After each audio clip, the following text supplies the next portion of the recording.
Çin Devlet Başkanı Xi Jinping, ülkesini bölme girişiminde bulunanların bedenlerinin çiğneneceğini ve kemiklerinin kırılacağını söyledi. Hong Kong'da devam eden gösteriler ve Doğu Türkistan'daki toplama kampları nedeniyle Batılı ülkelerin yoğun eleştirilerine maruz kalan Çin, ülkeyi bölme girişimlerinin boşa çıkarılacağını bildirdi. Nepal'e resmi bir ziyaret gerçekleştiren ve Başbakan ile bir araya gelen Çin Devlet Başkanı Xi Jinping, burada yaptığı konuşmada, Çin'in herhangi bir yerini bölme girişiminde bulunanların bedenleri çiğnenecek ve kemikleri ufalanacak. Ayrıca Çin'i bölme girişimlerini destekleyen dış güçlerin hayalleri de Çin halkı tarafından boşa çıkarılacaktır ifadesini kullandı. Konuyla ilgili açıklama yapan Etik Başkanı Abdülcelil Karakaş, Çin Başkanı Xi başta olmak üzere Çin hükümeti Doğu Türkistan'da milyonlarca Uygur Türk'ünü katlettikten sonra bizim öz toprağımızı işgal edip bölgedeki zenginliği sömürdükten sonra hangi yüzde Doğu Türkistan'ı, Tibet'i ve diğer yerleri Çin'in toprağı olduğunu iddia ediyor. Biz hakkımızı alıncaya kadar, kendi toprağımızı alıncaya kadar hiçbir zaman durmayacağız. Her birimiz kanımızın son damlasına kadar mücadele etmeye devam edeceğiz. Çin Başkanı şunu bilsin ki Çin'in Doğu Türkistan, Tibet ve Hong Kong bölgelerinde egemenliği ebedi değildir dedi.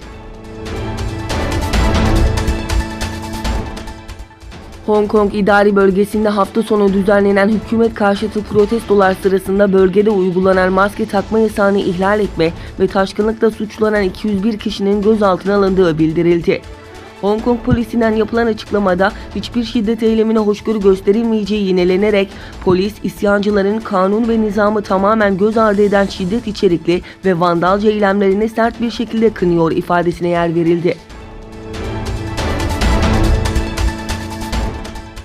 Çin yönetimi yaklaşık 5 milyon Uygur, Kazak ve başka etnik grupları terörist, bölücü ve dini aşırıcı yaftasıyla toplama kamplarına mahkum ederken dışarıdaki sözde serbest halkı Çin'in iç kesimlerine köle olarak göndermeye devam ediyor.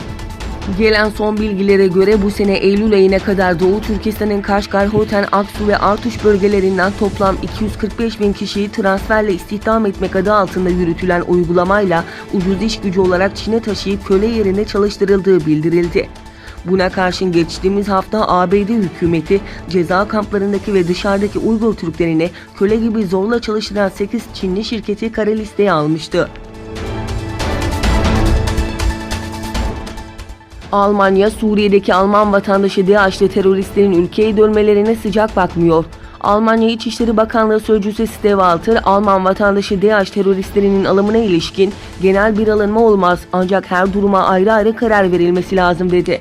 Suriye'nin kuzeyinde bulunan Alman vatandaşı DAEŞ teröristlerinin alınmasına ilişkin kendilerinin bu konuda özel çaba sarf etmeyeceklerini belirten Walter, bu kişilerin Almanya sınırına gelmesi durumunda ise ayrı güvenlik mekanizmalarının devreye gireceğini söyledi.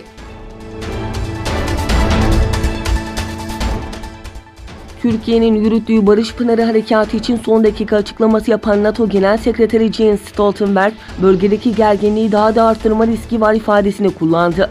NATO Başkanı geçtiğimiz günlerde Türkiye'ye ziyarette bulunmuş, önce Çavuşoğlu sonra Erdoğan ile görüşmüştü. Stoltenberg burada önemli açıklamalarda bulunmuştu. Burada yaptığı açıklamada Türkiye'nin operasyonun gerginliği artırma riski var, Türkiye'nin bölgede itidalli davranmasını bekliyorum derken Suriye'nin kuzeyine müdahaleden dolayı yaşanacak olası insani krizden endişe duyduğunu belirtmişti.